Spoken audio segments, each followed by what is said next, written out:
কারো অধিকার যদি কেউ নষ্ট করে, ওই সমাজটা মানবিক সমাজ কঠিনকালেও হতে পারে না। এজন্য 3 নম্বর আল্লাহ বললেন, ওয়া ইতা ইদিল কুরবা, নিকটাত্মীয়দেরকে দাও। কি দিবা? তাদের অধিকার দিয়ে দাও। বোনের অধিকার বুঝিয়ে দাও, মেয়ের অধিকার বুঝিয়ে দাও, ফুফুর অধিকার বুঝিয়ে দাও। দেখবেন অনেক মায়েরা ছেলের পাতে মুরগির রান দেয়, মেয়ের পাতে দেয় মুরগির ঠ্যাং। আমি যে টপিকটা নিয়ে আজকের ঐতিহাসিক চট্টগ্রামের প্যারেড ময়দানের তাফসিরুল কোরআন প্রোগ্রামে আলোচনা করব, সেটা হচ্ছে সূরাতু আন-নাহলের 90 নম্বর আয়াত নিয়ে কিছু কথা আমরা উপস্থাপন করবার চেষ্টা করব ইনশাআল্লাহ। এই আয়াতটা অনেক কম্প্রিহেন্সিভ একটা আয়াত। সাইয়েদনা আব্দুল্লাহ ইবনে মাসউদ রাদিয়াল্লাহু তাআলা আনহু উনি বলেছেন, ইন্নাহা মিন আজমাই আয়াতিল কুরআন, এটা কোরআনের সবচেয়ে জামে মানে আয়াত। যদিও ছোট্ট আয়াত, অল্প কিছু কথামালা, কিন্তু তিনি বলতেন এটা কোরআনের সবচাইতে জামে মানে সবচেয়ে কম্প্রিহেন্সিভ একটা আয়াত, যেখানে শব্দ কম কিন্তু এটার দোতনা, এটার আবেদন, এটার মিনিং অনেক বেশি। এই আয়াতে আল্লাহ তাআলা বেসিক্যালি আমাদেরকে 3টা বিষয়ে আদেশ করেছেন আর 3টা বিষয়ে বারণ করেছেন, মানে নিষেধ করেছেন। 3 do's and 3 don'ts, do's and don'ts, 3টা আদেশ, 3টা নিষেধ। এই ছোট্ট একটা আয়াতে গোটা ইসলামী শরিয়ার the gist, the cream of the creams, গোটা ইসলামী শরিয়ার মূল নির্যাসকে আল্লাহ ঢুকিয়ে দিয়েছেন। 3টা আদেশ আর 3টা নিষেধ। আসুন আমরা সরাসরি কোরআন থেকে শুনি, সবাই পড়ুন। আউযু বিল্লাহি মিনাশ শাইতানির রাজীম। বিসমিল্লাহির রহমানির রহিম। ইন্নাল্লাহা ইয়া'মুরু বিল আদলি ওয়াল ইহসানি ওয়া ইতা'i যিল কুরবা ওয়া ইয়ানহা আনিল ফাহশাই ওয়াল মুনকারি ওয়াল বাগই ইয়া'iযুকুম লা'আল্লাকুম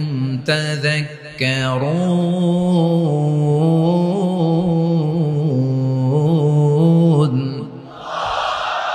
আল্লাহ তাআলা ইরশাদ করছেন, ইন্নাল্লাহা ইয়া'মুরু বিল আদলি ওয়াল ইহসান, নিশ্চয় আল্লাহ তাআলা তোমাদেরকে ন্যায় বিচারের আদেশ দেন, সদাচরণের আদেশ দেন, নিকটাত্মীয়দেরকে দানের আদেশ দেন। আদেশ কয়টা?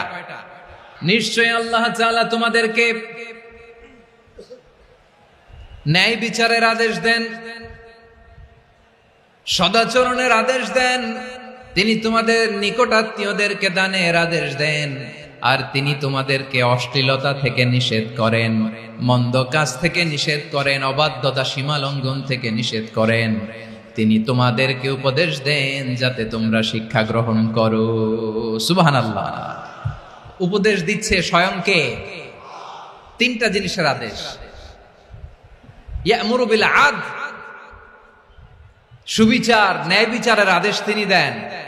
ইহসানের আদেশ দেন, যাতে আমরা ইহসান করি, একে অপরের প্রতি সুবিচার করি, মহানুভবতা দেখায়, অনুগ্রহ দেখায়, আর নিকট আত্মীয়দেরকে যেন আমরা দান করি। এই 3টা আদেশ তিনি দিয়েছেন। আর কোন 3টা জিনিস থেকে তিনি বারণ করেছেন? অশ্লীলতা, ফাহশা, মুনকার, মানে সব মন্দ আর অসৎ কাজ, এগুলো থেকে তিনি আমাদেরকে বারণ করেন। ওয়াল বাগই, অবাধ্যতা, সীমা লঙ্ঘন, এই 3টা কাজ থেকে তিনি আমাদেরকে বারণ করেন। তিনি আমাদেরকে উপদেশ দেন, স্বয়ং আল্লাহ তাআলা আমাদেরকে উপদেশ দেন যাতে করে আমরা শিক্ষা গ্রহণ করি। সুবহানাল্লাহ। আল্লাহ তাআলা প্রথমে আমাদেরকে আদেশ দিয়েছেন আদালের। ইন্নাল্লাহা ইয়া'মুরু বিল আদল, আওয়াজ করে বলুন আল আদাল। আমরা উর্দু জানি, হিন্দি জানি, অনেকে ইংরেজিও জানি, কিন্তু আরবি শব্দগুলো আমাদের মুখ দিয়ে বেরোতে চায় না। আওয়াজ করে বলুন আল আদাল। মাশাআল্লাহ। ইন্নাল্লাহা ইয়া'মুরু বিল আদল, আল্লাহ তাআলা আমাদেরকে আদলের আদেশ দেন।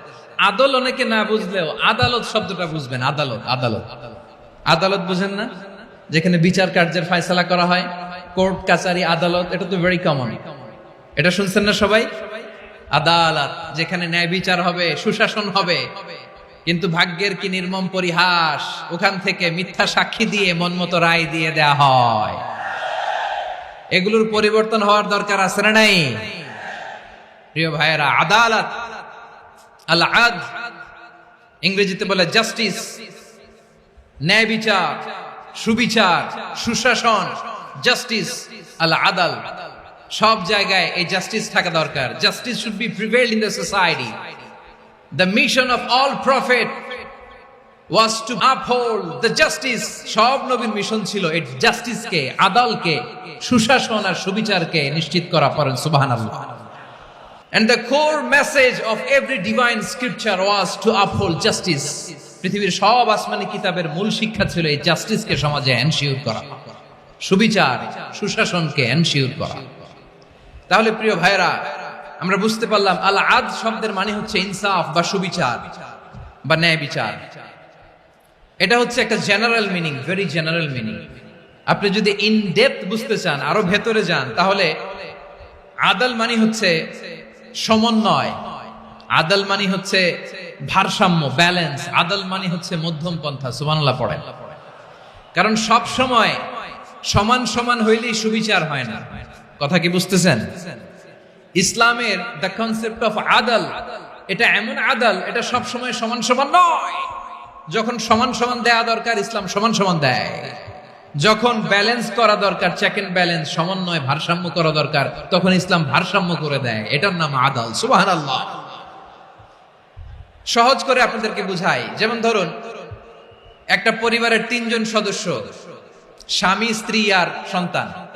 তাদের সকালবেলার ব্রেকফাস্টে, স্বামীর সকালের নাস্তায় স্বামীর 3টা রুটি লাগে, স্ত্রীর 2টা লাগে, আর সন্তানের 1টা রুটি লাগে।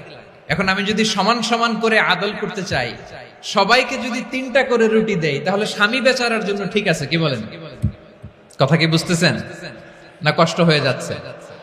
যদি সমান সমানের নিয়মে আগাই, তাহলে 3টা করে যদি রুটি দেই স্বামীর জন্য ওকে, কিন্তু স্ত্রীর জন্য 1টা বেশি হয়ে যায়। আর সন্তানের জন্য কয়টা বেশি হয়? আচ্ছা, এই তো বুঝতেছেন, মাশাআল্লাহ। আচ্ছা, 2টা করে যদি সবাই রে দেই সমান সমান নীতিতে, তাহলে স্ত্রীর জন্য, স্ত্রী বেচারির জন্য ঠিক আছে, কিন্তু স্বামীর কয়টা কম পড়ে? আর সন্তানের বেশি হয়ে যায় কয়টা? আচ্ছা, সমান সমান নীতিতে সবাইকে যদি সকালের নাস্তার জন্য 1টা করে রুটি দেই, সন্তানের জন্য ঠিক আছে, কিন্তু স্ত্রী বেচারির কম পড়ে কয়টা? স্বামীর কম পড়ে কয়টা? 2টা। কথা কি বুঝতেছেন? আর আমি যদি স্বামীকে দেই 3টা, স্ত্রীকে দেই 2টা, আর সন্তানকে দেই 1টা, তাহলে কারো অপচয় হবে না। যার যতটুকু দরকার ঠিক ততটুকুই কাজে লাগবে। চিল্লায় বলেন ঠিক কিনা? এটাই হচ্ছে ইসলামের আদল, যেখানে যার যতটুকু দরকার তাকে সেখানে ঠিক ততটুকু দিয়ে দেওয়ার নামই হচ্ছে আদল। চিল্লায় পড়েন আল্লাহু আকবার।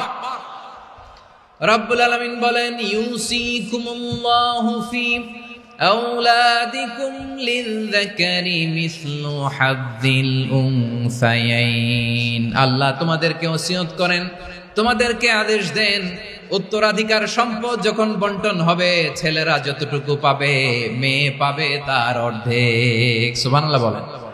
দেখেন, ছেলে যতদূর, মেয়ে অর্ধেক, ছেলে ডবল পাবে। আপাত দৃষ্টিতে মনে হয় এখানে অবিচার হয়েছে, কিন্তু আসলে কি অবিচার হয়েছে?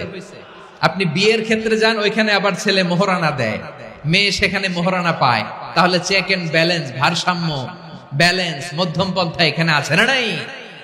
এটাই হচ্ছে ইসলামের আদল। আল্লাহ তাআলা এই আদলের আদেশ দিয়েছেন, সুবিচার, ন্যায় বিচার, সুশাসন এবং ভারসাম্যের আদেশ দিয়েছেন। প্রিয় ভাইয়েরা, একটি শান্তিময় সমাজ, একটা সমৃদ্ধ সমাজ, একটা মানবিক সমাজ যদি আমরা পেতে চাই, এই আয়াতের মধ্যে যতগুলো পয়েন্ট আছে সবগুলোর বাস্তবায়ন লাগবে। এই আয়াতে আল্লাহ তাআলা একটা মানবিক সমাজের রূপরেখা টেনেছেন। তার প্রথম কথা হচ্ছে, ইন্নাল্লাহা ইয়ামুরু বিল আদল।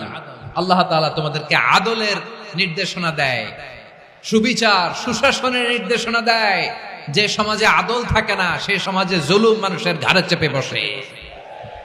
আদলের বিপরীত হচ্ছে জুলুম। আদলের বিপরীত কি? জুলুম বা জাওর, অত্যাচার, অবিচার, বৈষম্য। এই যে বৈষম্য বিরোধী ছাত্র আন্দোলন কমন পড়ছে? এই যে একজন সমন্বয়ক তো দেখা করলো আমার সাথে। জুলুম মানে হচ্ছে বৈষম্য। বৈষম্যের স্থান ইসলামে নাই, অবিচারের স্থান ইসলামে নাই, জুলুমের স্থান ইসলামে নাই। আল্লাহ তাআলা বলেন যে আমি জুলুমকে নিজের জন্য হারাম করেছি এবং তোমাদের জন্য হারাম করেছি। বিশ্বনবী ফরমান, আল্লাহ তাআলা বলেন হাদিসে কুদসিতে, ইয়া ইবাদি ইন্নী হারামতুয যুলমা আলা নাফসি ওয়াজআলতুহু বাইনাকুম মুহাররামান ফালা তাযালামু। আমার গোলামেরা শোনো, নিশ্চয় আমি আল্লাহ তাআলা জুলুমকে আমি আমার উপরে হারাম করেছি, অনুরূপভাবে জুলুম করাকে তোমাদের উপরেও হারাম করেছি। ফলে ফালা তাযালামু, তোমরা একে অপরের সাথে জুলুম করো না। নির্দেশনাটা কার? খবরদার, জুলুমের সাথে আমাদের কোনো সম্পর্ক নাই। আল্লাহ তাআলা আদলের আদেশ দিয়েছেন, আদালতের আদেশ দিয়েছেন, সুশাসনের ন্যায় বিচারের আদেশ দিয়েছেন। ইন্নাল্লাহা ইয়ামুরু বিল আদল, আমাদেরকে আদল প্রতিষ্ঠা করতে হবে। জুলুমের সাথে ইসলামের কোনো সম্পর্ক নাই।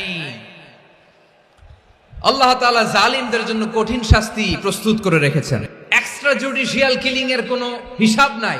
বিচার বহির্ভূত হত্যা, এনফোর্স ডিসঅ্যাপিয়ারেন্স, গুম, যেটা সবচাইতে বড় মানবতা বিরোধী অপরাধ। কত মানুষ যে গুম হয়েছে তার কোনো ইয়ত্তা নাই। যেই ফ্যামিলির সদস্য গুম হয়েছে তারা কি ওই লোকটার জন্য মাগফিরাতের দোয়া করবে নাকি সুস্বাস্থ্যের দোয়া করবে তারা নিজেরাও জানতো না, কারণ জানে না ও বেঁচে আছে না মরে গেছে। আহা, বিডিআর নওজওয়ানদের যারা ছাড়া পেল দেখলাম, বিনা অপরাধে, কোনো অন্যায় ছাড়া, অপরাধ ছাড়া তাদের জীবন থেকে, তাদের তারুণ্যের, তাদের যৌবনের 15 বছর, 16 বছর, 17 বছর নাই। 6 মাস বয়সের ছোট বাচ্চাকে রেখে জেলে গেছে। 6 মাসের মেয়ে বেরোয় দেখে মেয়ের বয়স 17 বছর। মেয়ে বাবারে চিনে না, বাবা মেয়েরে চিনে না। মেয়েকে এখন বিয়ে দিয়ে আরেক ছেলের হাতে তুলে দিল। মেয়ের শৈশব বাবা দেখে নাই, মেয়ের কৈশোর বাবা দেখে নাই, মেয়ের তারুণ্য দেখে নাই। আরেক যুবককে দেখলাম 14 দিনের সংসার, 2 সপ্তাহের সংসার শেষে জেলে গেছে। কত যুবকের যে স্ত্রী চলে গিয়েছে ফ্যামিলি ছেড়ে, কারণ জানে না তো কবে আসবে, কি হবে, কেউ জানতো না। দাম্পত্য জীবনের মাত্র 14 দিনের স্মৃতি, এই স্মৃতিকে আঁকড়ে ধরে এক বোন 16টা বছর, 17টা বছর কাটিয়ে দিয়েছে। আমি নিউজটা দেখে ভাবলাম, আমার এই বোনের প্রতিটি দিন কিভাবে কেটেছে, প্রতিটি রাত কিভাবে কেটেছে, প্রতিটি ক্ষণ কিভাবে কেটেছে। বিশ্বনবী বলেছেন, ইত্তাকি দাওয়াতাল মাজলুম ফাইন্না লাইসা বাইনাহু ওয়া বাইনাল্লাহি হিজাব। মাজলুমের কান্নাকে ভয় করো, কারণ মাজলুমের কান্না আর আল্লাহর মাঝে কোনো পর্দা থাকে না। আমরা আর এরকম কোন জুলুম বাংলাদেশে দেখতে চাই না। জোরে বলেন ঠিক কিনা? আমার প্রিয় বীর চট্টলার তৌহিদি মুসলমান, আমরা আর নতুন করে কেউ জালিম হোক এটা চাই না। নতুন করে আবার কেউ ফ্যাসিস্ট হোক আমরা চাই না। এক দল আরেক দলকে নিশ্চিহ্ন করার রাজনীতি করুক আমরা চাই না। আমরা সুশাসনের বাংলাদেশ চাই, মানবিক বাংলাদেশ চাই, আমরা একটা সমৃদ্ধ বাংলাদেশ চাই। আমরা বিশ্বের বুকে সম্মান নিয়ে মাথা উঁচু করে দাঁড়াতে চাই, ঠিক কিনা বলেন? আল্লাহ বললেন, এটা যদি তোমরা চাও, একটা সমৃদ্ধ সমাজ যদি বিনির্মাণ করতে চাও, মানবিক সমাজ যদি বিনির্মাণ করতে চাও, আমি তোমাদেরকে সেজন্য প্রথমে আদালতের নির্দেশ দিলাম। ইন্নাল্লাহা ইয়া'মুরু বিল আদল, নিশ্চয় আল্লাহ তাআলা তোমাদেরকে ন্যায় বিচার, সুশাসন এটার আদেশ দেন। সুবহানাল্লাহ। আদাল, ন্যায় বিচারের আদেশ আল্লাহ তাআলা কোরআনের বিভিন্ন আয়াতে দিয়েছেন। আল্লাহ তাআলা বলছেন, ইন্নাল্লাহা ইয়া'মুরুকুম আন তুআদ্দুল আমানাতি ইলা আহলিহা ওয়া ইযা হাকামতুম বাইনান নাসি আন তাহকুমু বিল আদল ইন্নাল্লাহা নি'ম্মা ইয়া'iযুকুম বিহি ইন্নাল্লাহা কানা সামিআন বাসীরা। আল্লাহ তাআলা বললেন, আল্লাহ আদেশ দিচ্ছেন, যে ব্যক্তি আমানতের হকদার তার হাতে তোমরা আমানত পৌঁছে দাও। আর যখন তোমরা বিচার কার্য করবে, বিচার ফয়সালা করবে, আদালতের সাথে করো। সুবহানাল্লাহ বলেন। ওয়া ইযা হাকামতুম বাইনান নাসি আন তাহকুমু বিল আদল, আদালতের সাথে করবা। আল্লাহ তাআলা বলেন, যারা জাজ হবে, বিচারক হবে, তাদের যদি বাদী বিবাদীর কারো সাথে শত্রুতা থাকে, কারো সাথে যদি কোনো ধরনের রেষারেষি থাকে, আল্লাহ বলেন বিচার কার্য করতে যে ওই শত্রুতা রেষারেষির কারণে আদালতের বাইরে যে অবিচার করে বিচার করো না। ওয়ালা ইয়াজরিমান্নাকুম শানাআনু কওমিন আলা আল্লা তা'দিলু ই'দিলু হুয়া আকরাবু লিত্তাকওয়া ওয়াত্তাকুল্লাহা ইন্নাল্লাহা খাবীরুম বিমা তা'মালুন। খবরদার কোন জাতির প্রতি, কোন গোষ্ঠীর প্রতি, কোন গোত্রের প্রতি আক্রোশ যেন তোমাদেরকে ন্যায় বিচার থেকে দূরে সরিয়ে না দেয়, বরং আমি আল্লাহর আদেশ হলো ই'দিলু, তোমরা আদল করো, ন্যায় বিচার করো, সুবিচার করো, সুশাসন প্রতিষ্ঠা করো। হুয়া আকরাবু লিত্তাকওয়া, এটাই তাকওয়ার সবচেয়ে কাছাকাছি। সুবহানাল্লাহ বলেন। কোরআনের বিভিন্ন আয়াতে আল্লাহ তাআলা স্পেসিফিকলি ধরে ধরে বিচার করার সময় আমরা যেন আদল করি সেটা বলেছেন। কোরআনের কোন কোন জায়গায় আল্লাহ তাআলা এই আল আদল শব্দটা ব্যবহার করেছেন। আবার একই জিনিস ইনসাফ, সুবিচার, সুশাসন, ন্যায় বিচার, ন্যায় পরায়ণতা বুঝাতে আল্লাহ তাআলা কখনো কখনো আল কিসত শব্দটা ব্যবহার করেছেন। আল্লাহ তাআলা বলেন ওয়া ইন হাকামতা ফাহকুম বাইনাহুম বিল কিসতি ইন্নাল্লাহা ইউহিব্বুল মুকসিতিন। যখন তুমি বিচার করবে, বিশ্বনবীকে উদ্দেশ্য করে অ্যাড্রেস করে বললেন, নবী হে, ইহুদিরা কোনো বিষয়ে মীমাংসার জন্য যদি আপনার দরবারে আসে, যদি বিচার করতে হয়, খবরদার অবিচার করবেন না। ফয়সালা যেটা করবেন কিসতের সাথে করবেন, ন্যায় পরায়ণতার সাথে করবেন, কারণ ইন্নাল্লাহা ইউহিব্বুল মুকসিতিন, নিশ্চয় আল্লাহ রাব্বুল ইজ্জাত ন্যায় পরায়ণশীলদেরকে বড্ড ভালোবাসেন। সুবহানাল্লাহ বলেন। ন্যায়পরায়ণ লোকদেরকে আল্লাহ তাআলা বড্ড ভালোবাসেন। অন্য আয়াতে আল্লাহ তাআলা বলছেন ওয়ানাদউল মাওয়াজিনাল কিসত লিয়াউমিল কিয়ামাতি ফালা তুযলামু নাফসুন শাইআ। আমি কিয়ামতের দিন ন্যায়পরায়ণতার মানদণ্ড স্থাপন করব, যেটাকে আমরা মিজানের পাল্লা বলি। আল্লাহ বলেন ন্যায় বিচারের মানদণ্ড কিয়ামতের ময়দানে আমি আল্লাহ স্থাপন করব। সেদিন কারো প্রতি বিন্দু পরিমাণ, এক চুল পরিমাণ অবিচার করা হবে না, কোনো অবিচার করা হবে না। সেদিন সুশাসন হবে, সুবিচার হবে, ন্যায় পরায়ণতার সাথে বিচার হবে। আওয়াজ করে পড়েন আল্লাহু আকবার। তাহলে প্রিয় ভাইরা, যে তিনটি বিষয়ে আল্লাহ তাআলা আমাদেরকে আদেশ দিয়েছেন, তার প্রথমটা হচ্ছে আদালত, ইনসাফ, সুবিচার, ন্যায় বিচার। এটা আমরা চাই কি চাই না? বিশ্বনবী ন্যায় বিচার, ন্যায় পরায়ণতা, সুশাসন প্রতিষ্ঠিত করেন কি করেন নাই? আপনারা বিশ্বনবীর সিরাত যারা পড়েছেন, আপনি দেখবেন বিশ্বনবীর সিরাতের পরতে পরতে, বাকে বাকে, সিরাতের বাকে বাকে এই আদালতের নমুনা মেলে। সুবহানাল্লাহ বলেন। ছোট্ট একটা নমুনা রাসূল সাল্লাল্লাহু আলাইহি ওয়াসাল্লামের আসিরা আল আতরা থেকে ছোট্ট একটা নমুনা আপনাদের খেদমতে এখানে উপস্থাপন করি। বিশ্বনবী সাল্লাল্লাহু আলাইহি ওয়াসাল্লাম মক্কা বিজয় করলেন ৮ম হিজরিতে। মক্কা বিজয় শেষে তিনি কয়েক সপ্তাহ মক্কাতে অবস্থান করলেন। ইন দ্য মিন টাইম মক্কার একটা ভেরি প্রেস্টিজিয়াস এন্ড ডিগনিফাইড ফ্যামিলির নারী চুরিতে ধরা পড়ল। কিসে ধরা পড়ল? আমাদের সমাজে আসেনি এটা? আছে? ছোট না বড়? হিসাব করে শেষ করা যায় না। ৩.৫ লাখ কোটি টাকা নাই উন্নয়ন প্রকল্পের নামে। ৩.৫ লাখ কোটি টাকা লিখতে পারবেন আপনি? একটানা লিখতে পারবেন? বুঝতেছেন কত বড় সংখ্যা? হ্যাঁ, বনু মাখজুমিয়া গোত্রের এক নারী মক্কায় চুরিতে ধরা পড়ল। বলেন তো চুরি করলে বিধান কি? কি কাটতে হবে? চুরির বিধান হলো হাত কেটে দাও। তাও সেটা গোপনে নয়, প্রকাশ্যে জনসম্মুখে হাত কেটে দাও। বনু মাখজুমিয়া গোত্রের নারী যখন চুরিতে ধরা পড়লো, সাহাবারা চিন্তায় পড়ে গেলেন। সবে মাত্র মক্কার লোকেরা কালিমা পড়ে মুসলমান হয়েছে, ইসলামের আইন কানুন তেমন জানে না, ইসলামী শরিয়ার সাথে বেশি পরিচিত নয়। এখন যদি বিশ্বনবী চুরির যেই বিধান এটা যদি কায়েম করে হাত যদি কেটে দেয়, না জানি মক্কার লোকেরা আবার বিগড়ে যায়, না জানি মক্কার লোকেরা আবার মুরতাদ হয়ে যায়, না জানি মক্কার লোকেরা ইসলাম থেকে দূরে সরে যায়।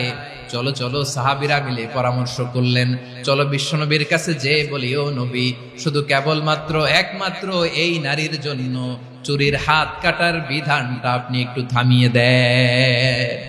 চুরির হাত কাটার যে বিধান এখানে একটু রহিত করে দেন, বাকিগুলা কইরেন মদিনাতে যে চলবে, কিন্তু মক্কায় এবারের জন্য মাফ করে দেন। কিন্তু কে বলবে? এই যে পরামর্শ, সাজেশন, এটা কে দিবে বিশ্বনবীর কাছে? সাহাবারা চিন্তায় পড়ে গেলেন।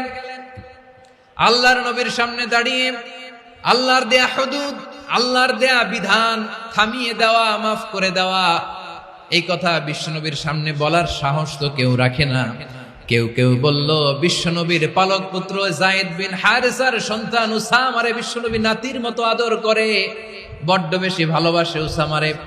এজন্য সাহাবারা উসামাকে বলতো হিব্বু রাসূলিল্লাহ, বিশ্বনবীর ভালোবাসা। কি বলতো? সাহাবীরা বললেন, বিশ্বনবীর ভালোবাসা হিব্বু রাসূলিল্লাহ, উসামারে পাঠাও। উসামারে বিশ্বনবী নাতির মতো স্নেহ করে, মায়া করে, ভালোবাসে। আমরা পারবো না, উসামা পারবে। সবাই মিলে ফুলিয়ে ফুসিয়ে ওসামাকে, ছোট্ট ওসামাকে রাজি করালো। ওসামা, এমন এমন কথা যে তুমি বিশ্বনবীর কাছে বলতে হবে, পারবা নাকি? ওসামা বলে, পারবো। সাইয়েদনা ওসামা রাদিয়াল্লাহু তাআলা আনহু তরুণ সাহাবী বিশ্বনবীর কাছে গেলেন, যে বললেন, নবী, বনু মাখজুমিয়া গোত্রের এক নারী চুরিতে ধরা পড়েছে, এবারের জন্য কি এই মহিলাটারে মাফ করে দিলে হয় না? এবারের জন্য একটু ক্ষমা করা যায় না নবী? বিশ্বনবী বলেন, আতাশফাউ ফি হাদ্দিম মিন হুদুদিল্লাহ, তোমার এত বড় সাহস উসামা, তুমি আল্লাহর হাত, আল্লাহর দেয়া বিধান, এটার ব্যাপারে সুপারিশ করতে এসেছো? তোমরা কি জানো তোমাদের আগে যত কম, যত গোত্র, যত জনপদ ধ্বংস হয়েছে তার কারণ ছিল তাদের মধ্যে গরিবরা অন্যায় করলে তারা বিচার করত, আর ধনীরা অন্যায় করলে তারা মাফ করে দিত। খবরদার! ওয়া আইমুল্লাহ লাউ আন্না ফাতিমাতা বিনতি মুহাম্মাদিন সারাকাত লাকাতা মুহাম্মাদুন ইয়াদাহা। বিশ্বনবী বললেন, ওরে ওসামা, বানু মাখজুমিয়ার ওই প্রেস্টিজিয়াস এন্ড ডিগনিফাইড ফ্যামিলির মেয়ে তো দূর কি বাত, অনেক দূরের কথা। জেনে রেখো ওসামা, আমার কলিজার টুকরা, নয়নের পুটুলি ফাতেমাও যদি মক্কার জমিনে আজকে এই চুরির দায়ে ধরা পড়তো, আমি বিশ্বনবী মুহাম্মদুর রাসূলুল্লাহ ধরে ফাতেমার ডান হাতটা কেটে দিতে এক বিলম্ব দেরি করতাম না। ইন্নাল্লাহা ইয়া'মুরু বিল আদল, আমাদেরকে জাস্টিস শিখায় পশ্চিমারা, আমাদেরকে ইনসাফ শিখায়, আমাদেরকে সুশাসন শিখায়। আর ইনসাফ, সুশাসন, ন্যায় বিচার, সুবিচার, জাস্টিস কারে বলে বিশ্বনবীর বায়োগ্রাফি থেকে জেনে নাও। এই ছিল বিশ্বনবী ইসলামের আদালতের নমুনা। আপনি যদি সাইয়েদনা ওমর ফারুকের জীবনের দিকে তাকান,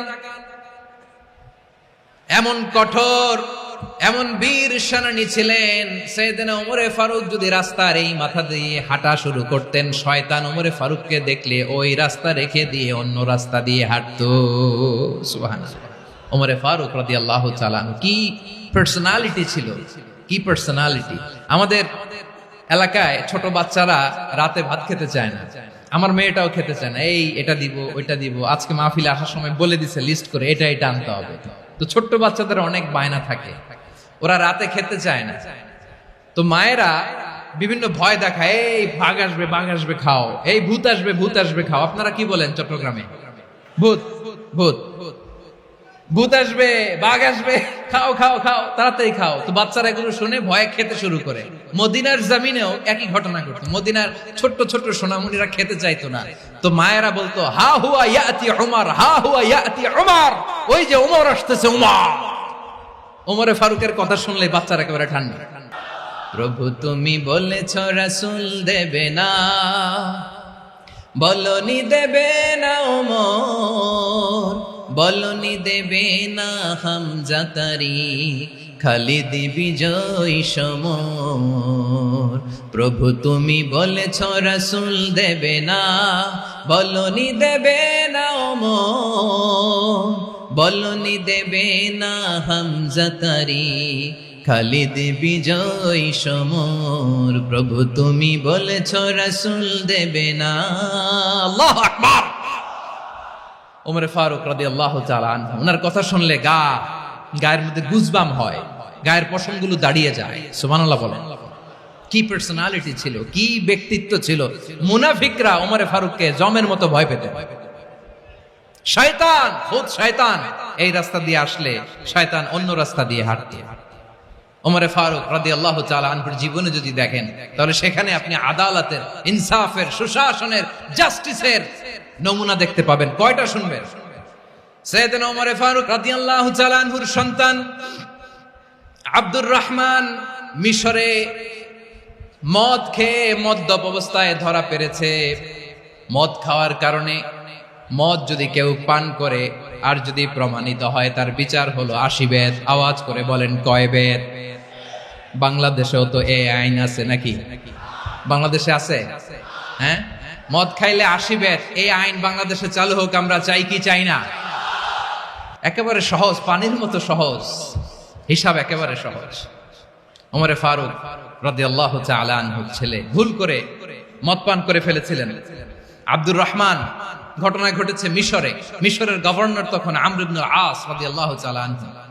আব্দুর রহমানের ভাই যে গভর্নরকে বলল, গভর্নর যদি একটু দয়া করেন, খলিফার ছেলে আমার ভাই আব্দুর রহমান মদ্যপ অবস্থায় ধরা পড়েছে, জনসম্মুখে যদি আপনি বেত্রাঘাত করেন আমাদের প্রেস্টিজ থাকে না, যদি 80 বেত আপনি মারেন আমার কোনো কথা নাই, কিন্তু ঘরের ভেতরে মারেন। আব্দুর রহমানের ভাইয়ের সুপারিশ শুনে সাইয়েদনা আমর ইবনে আস রাদিয়াল্লাহু তাআলা আনহু রাজি হয়ে গেলেন। ঘরের ভেতরে লোকচক্ষুর আড়ালে 80 বেত তিনি মানলেন। কিন্তু ঘটনাক্রমে এই কথা লুকিয়ে লুকিয়ে ঘরের ভেতরে 80 বেত মারার কথা সাইয়েদনা ওমর ফারুক মদিনা থেকে জানতে পারলেন। মদিনা থেকে তিনি ফরমান জারি করলেন, এই বিচার যেমনটি আমর ইবনে আস আদায় করেছে, এটা প্রকৃতপক্ষে আদায় হয় নাই। আসো সবাই মদিনায় আসো, আমর ইবনে আস মদিনায় আসো, আব্দুর রহমানও আসো, সবাই আসো, জনসম্মুখে এই বিচার কার্যকর করতে হবে। সাইয়েদনা ওমর ফারুক মসজিদে নববীর পিলারের মধ্যে নিজের ছেলেকে বাঁধলেন, আবার জনসম্মুখে 80টা বেত তার গায়ের মধ্যে মারলেন। মাজমুয়ে ফাতাওয়া ইবনে তাইমিয়া রাহিমাহুল্লাহ উনি এটা নকল করেছেন। এটা সবচেয়ে বিশুদ্ধ মত, আর অনেক মত আছে। মারা গেছে কবরের উপর, ওগুলো বাদে দিলাম। কেমন খলিফা ছিলেন, কেমন খলিফা! পশ্চিমারা তোমরা জাস্টিস আমাদেরকে শেখাও, ইনসাফ কারে বলে, সুশাসন আমাদেরকে তোমরা শেখাও। ওমরে ফারুক রাদিয়াল্লাহু তাআলা আনহু ওইটাকে, ওই বিচারকে তিনি ধর্তব্য মনে করেন নাই। মদিনাতে এনে আবার জনসম্মুখে আবার 80 বেত মেরেছেন। মিশরে ওমরে ফারুক রাদিয়াল্লাহু তাআলা আনহু আমর ইবনে আসকে গভর্নর করে পাঠালেন। সেখানে আমর ইবনে আসের ছেলে একটা প্রতিযোগিতায় রানার আপ হয়েছে। এক মিশরি সেখানে চ্যাম্পিয়ন হয়েছে। রানার আপ বুঝতে পেরেছেন তো? সেকেন্ড হয়েছে। এক মিশরি হয়েছে চ্যাম্পিয়ন, প্রথম। কিন্তু গভর্নরের ছেলে ও জিততে পারে নাই। ও রাগে ওই মিশরির গায়ের মধ্যে কয়েকটা লাঠি দিয়ে বাড়ি মেরেছে। মিশরি যে মদিনাতে ওমরে ফারুকের কাছে বিচার দিলেন, আপনার গভর্নরের ছেলে অন্যায়ভাবে আমার গায়ে হাত তুলেছে। সাইয়েদনা ওমরে ফারুক আবার ফরমান জারি করলেন, আসো মদিনাতে আসো। মিশরীকে ডাকলেন। ওই মিশরের গভর্নর আমর ইবনে আস রাদিয়াল্লাহু তাআলা আনহুকে ডাকলেন, তার ছেলেকেও ডাকলেন। সবাই বসে রইল। আমর ইবনে আস রাদিয়াল্লাহু তাআলা আনহু মাথা নিচু করে বসে আছেন, লজ্জায় কাচুমাচু। হায় হায়, আজকে আমার ছেলের কারণে আমিরুল মুমিনিন খলিফাতুল মুসলিমিন ওমরে ফারুকের কাছে আমি জনসম্মুখে লজ্জিত হচ্ছি। সাইয়েদনা ওমরে ফারুক বললেন, এই নাও লাঠি। গভর্নরের ছেলে তোমার মাথার মধ্যে যতগুলো বাড়ি মেরেছে, আজকে জনসম্মুখে তুমি অতগুলা বাড়ি মারো। মিশরি বলে, থাক, আপনি যে ডেকে আনছেন সবার সামনে এটা বলছেন, এতেই আমি খুশি। আল্লাহু আকবার! আপনার মহানুভবতা দেখে আমি খুশি, আর অপমানের দরকার নাই। ওমরে ফারুক বলে, না, খবরদার, এই কথা মিশরি তুমি বলো না, মারো, যতগুলা বাড়ি মেরেছে মারো। বাধ্য হয়ে মিশরি আমর ইবনে আসের সামনে ওনার কলিজার টুকরা সন্তানের মাথার মধ্যে বাড়ি মারতে আরম্ভ করলেন। ঠিক যতগুলা বাড়ি গভর্নরের ছেলে আমর ইবনে আসের ছেলে মিশরির গায়ে মেরেছিল, মাথায় মেরেছিল, মিশরি গুনে গুনে ততটা মারলেন। এই দৃশ্য দেখে ওমরে ফারুক রেগে মেগে আগুন, রাগের চোটে রাগ সামলাতে না পেরে, আর নিজেকে সামলাতে না পেরে মিশরিরে বললেন, ছেলেরে মারা শেষ হয়ে গেলে এবার বাবার টাক মাথার মধ্যে কয়েকটা বাড়ি মার। রাগের চোটে, আউট অফ অ্যাঙ্গার, রাগের চোটে, যে আমার পাঠানো গভর্নর আমর ইবনে আস তার ছেলেকে কেন আদব তারবিয়া কেন শিক্ষা দিতে পারে না। ছেলেরে মারা হইলে এবার আমর ইবনে আসের মাথার মধ্যে দুইটা মারো, এটা রাগে বলেছে, এটা শাস্তি হিসেবে না। সুবহানাল্লাহ পড়ে। তোমরা আমাদেরকে সুশাসন শিখা। বিশ্বনবী বলেন আদল এটা যেন বিষয় না, এটা দিয়েই মানবিক সমাজ গড়তে হবে।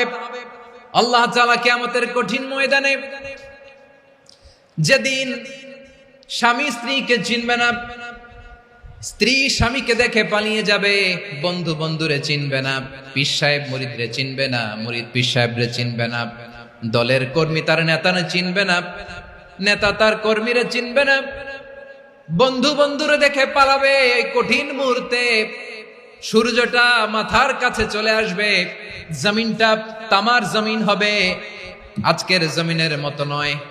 মানুষ ঘর্মাক্ত, ক্লান্ত, শ্রান্ত মাথার মগজগুলো কানের ছিদ্র আর নাকের ছিদ্র দিয়ে বেয়ে বেয়ে পড়বে। বিশ্বনবী ফরমান কিয়ামতের ওই কঠিন ময়দানে 7 শ্রেণীর ব্যক্তিকে রব্বুল আলামিন তার আরশের নিচে ছায়া দিবেন। তার মধ্যে প্রথম শ্রেণীর ব্যক্তি হলো ইমামুন আদিল, যে ইনসাফের সাথে বিচার করে, যে জাস্টিস সমাজে সার্ভ করে, যে সুশাসন নিশ্চিত করে, ওই ইমামুন আদিল। আদিল শব্দটা বুঝছেন না? ইন্নাল্লাহা ইয়া'মুরু বিল আদল, পাইছেন? আদিল। 7 শ্রেণীর ব্যক্তিকে আল্লাহ তাআলা সুশীতল আরশের নিচে ছায়া দিবেন, যেদিন তার দেয়া ছায়া ছাড়া কোনো ছায়া থাকবে না। এর প্রথম হচ্ছে ইমামুন আদিল, ন্যায়পরায়ণ শাসক। চিল্লায় বলেন সুবহানাল্লাহ। আবার বিশ্বনবী বললেন ইন্নাল মুকসিতিনা ইনদাল্লাহি আলা মানাবিরা মিন নূর আন ইয়ামিনির রহমান। কিয়ামতের দিন যারা ন্যায় পরায়ণ হিসেবে আল্লাহর সামনে দাঁড়াবে, কিয়ামতের দিন রব্বুল আলামিন তার আরশের ডান দিকে ওই ন্যায় পরায়ণ লোকদের জন্য আরশের ডান দিকে একটা নূরের মিম্বারে তাদেরকে বসার সুযোগ করে দিবে। আল্লাহর আরশের ডান দিকে ন্যায় পরায়ণ লোকদের জন্য আল্লাহ তাআলা নূরের মিম্বার বানাবে। 4 কেন কথা মনে করেছেন? আল আদাল, জাস্টিস। ইন্নাল্লাহা ইয়া'মুরু বিল আদল। আল্লাহ তাআলা এই আদালতের নির্দেশনা দেন, সুবিচার, সুশাসন। প্রিয় ভাইয়েরা, এটা আমরা বাংলাদেশে চাই কি চাই না? এই যে অরাজকতা, এই যে অন্যায়, এই যে জুলুম, এই যে ইনকনসিস্টেন্সি সমাজের অসঙ্গতির প্রধান কারণ জাস্টিস নাই, সুবিচার নাই, সুশাসন নাই। শেষবারের মতো আওয়াজ করে বলেন তো, আমরা বাংলাদেশে আদল চাই কি চাই না? তাহলে প্রথম নির্দেশনা শেষ। আল্লাহ তাআলা তোমাদেরকে আদলের আদেশ দেন। এরপরে আল্লাহ বললেন আমি তোমাদেরকে ইহসানের আদেশ দেই। ইন্নাল্লাহা ইয়া'মুরু বিল আদলি ওয়াল ইহসান। আমি তোমাদেরকে যেমনি আদলের নির্দেশনা দেই, তেমনি ভাবে তোমাদেরকে ইহসানের নির্দেশনা দেই। ইহসান, আওয়াজ করে সবাই বলেন তো ইহসান। ইহসান মানে কারো প্রতি সফট হার্টেড হওয়া, মহানুভব হওয়া, অনুগ্রহ পরায়ণ হওয়া, অনুগ্রহশীল হওয়া, একে অপরের প্রতি দয়াদ্র হওয়া। একে অপরের প্রতি দয়াদ্র, অনুগ্রহশীল হওয়া ছাড়া মানবিক সমাজ কশিনকালেও গঠন করা সম্ভব না। প্রিয় ভাইয়েরা, সুন্দর আচরণ দিয়ে, ইহসান দিয়ে যা জয় করা যায়, নরম আচরণ দিয়ে যেটা অর্জন করা যায়, কঠোরতা দিয়ে সেটা পারা যায় না। বিষ্ণু ঈসা ইসলাম ইহসান দিয়ে, কোমল আচরণ দিয়ে, তার অনুগ্রহ দিয়ে তিনি অনেক কাফিরের হৃদয়কে জয় করে ফেলেছেন। সাইয়েদনা সুমামা ইবনে উসাল রাদিয়াল্লাহু তাআলা আনহুর কথা মনে পড়ে যায়। তিনি ছিলেন ইয়ামামার বাদশা। মদিনাতে বিশ্বনবীকে হত্যা করার নিয়তে এসেছিলেন। গোপনে গোপনে বিশ্বনবীকে হত্যা করে আবার ইয়ামামাতে তিনি ফিরে যাবেন। কিন্তু কি অবাক করা কাণ্ড, হত্যা করতে পারে নাই, সাহাবাদের হাতে তিনি ধরা পড়ে গেলেন। সাইয়েদনা সুমামা ইবনে উসাল রাদিয়াল্লাহু তাআলা আনহু হত্যার নিয়তে আসলেন, কিন্তু হত্যা করতে পারলেন না। সাহাবারা ওনাকে ধরে ফেললেন, ধরে মসজিদে নববীর পিলারের মধ্যে বেঁধে রাখলেন। সুমামা ইবনে উসাল, সিরাত থেকে শুনলেন, সিরাত থেকে শোনাচ্ছি, রাদিয়াল্লাহু তাআলা আনহু ইয়ামামার অধিপতি ছিলেন। বিশ্বনবীকে হত্যার জন্য আসছেন, ধরা পড়ে গেছেন, এখন মসজিদে নববীতে বেঁধে রাখছেন। তার মানে বন্দী। এখন স্ট্যাটাস কি? বন্দী, ক্যাপটিভ। তো বিষ্ণু ঈসা ইসলাম সাহাবাদেরকে বললেন তার খোঁজ খবর নিও, সুমামা ইবনে উসালের খোঁজ খবর নিও। সাহাবারা বলেন ইয়া রাসূলুল্লাহ, আপনাকে হত্যা করতে এসেছে, তার তো কঠিন ক্যাপিটাল পানিশমেন্ট হওয়া দরকার, কঠিন শাস্তি হওয়া দরকার। বিষ্ণু বললেন না, আমি যেটা জানি তোমরা সেটা জানো না। তোমরা সুমামার সাথে ভালো আচরণ করো। বিশ্বনবী সুমামার কাছে গেলেন। প্রথম দিন যে তিনি কালেমার দাওয়াত দিলেন, ইমানের দাওয়াত দিলেন, ইসলামের দাওয়াত দিলেন, রিসালাতের দাওয়াত দিলেন, আখিরাতের দাওয়াত দিলেন। পরের দিন যে বিশ্বনবী সালাতের দাওয়াত দিলেন, যাকাতের দাওয়াত দিলেন, ইসলাম কি, কিভাবে, কেমন করে পালন করতে হয় চমৎকার আর্টিকুলেট করতে শুরু করলেন। তন্ময় হয়ে সুমামা ইবনে উসাল রাদিয়াল্লাহু তাআলা আনহু বিশ্বনবীর কথাগুলো শুনতে আরম্ভ করলো। একদিন নয়, 2 দিন নয়, টানা 3 দিন বিশ্বনবী সুমামার কাছে ইসলামকে প্রেজেন্ট করেছেন, উপস্থাপন করেছেন। আওয়াজ করে বলেন, কয় দিন? 3 দিন। 3 দিন মসজিদে নববীতে বাধা। আর সাহাবীদেরকে বললেন, তার খোঁজ খবর নিও, তোমরা যে রুটি বানাও এর মধ্যে সবচেয়ে ভালো আটার রুটিটা তারে দিও, সবচেয়ে রিফাইন্ড খেজুর, যেটা পিওর খেজুর, এটা তারে দিও। আর বিশ্বনবী নিজের উট থেকে দুধ দহন করে ওনার বাড়ির এক কর্মচারীকে বলেছেন, দুধ দহন করে সুমামার জন্য নিয়ে যেও। সুবহানাল্লাহ পড়বেন না?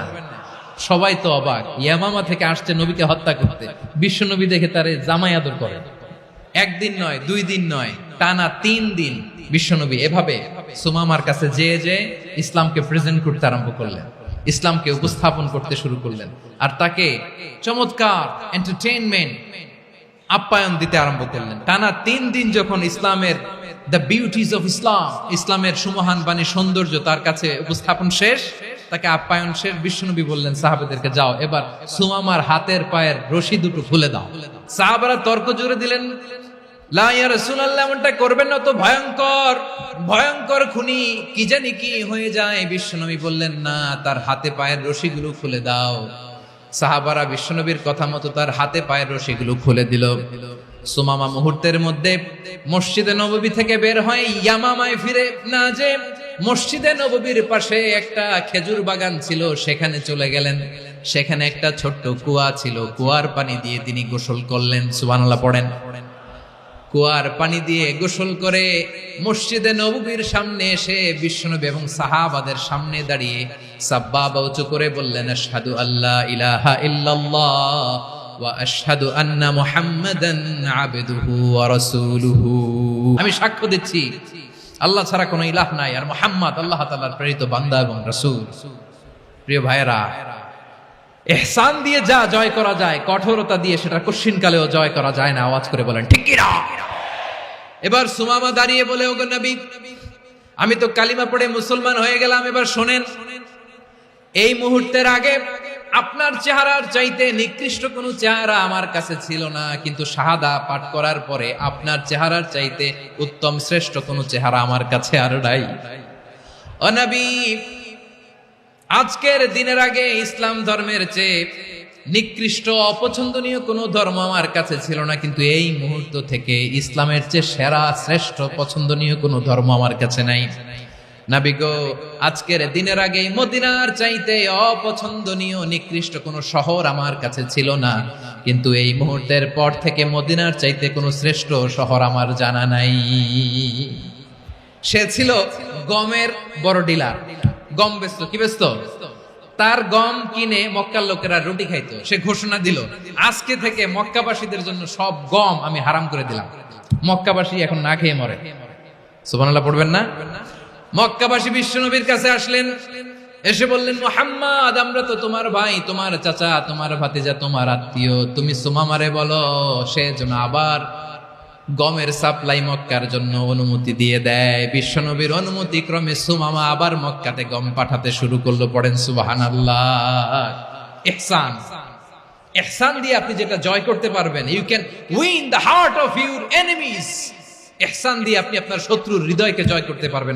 এজন্য আল্লাহ বললেন, ওয়া আনফিকু ফি সাবিলিল্লাহি ওয়া লা তুলকু বিআইদিকুম ইলাত তাহলুকা ওয়া আহসিনু ইন্নাল্লাহা ইউহিব্বুল মুহসিনিন।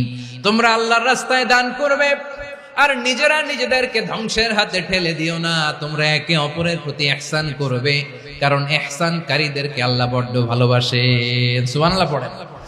আবার সূরা রহমানে আল্লাহ বললেন, হাল জাযাউল ইহসানি ইল্লাল ইহসান ফাবিআইয়ি আলা, সবাই পড়েন ফাবিআইয়ি আলাই রাব্বিকুমা তুকাযযিবান।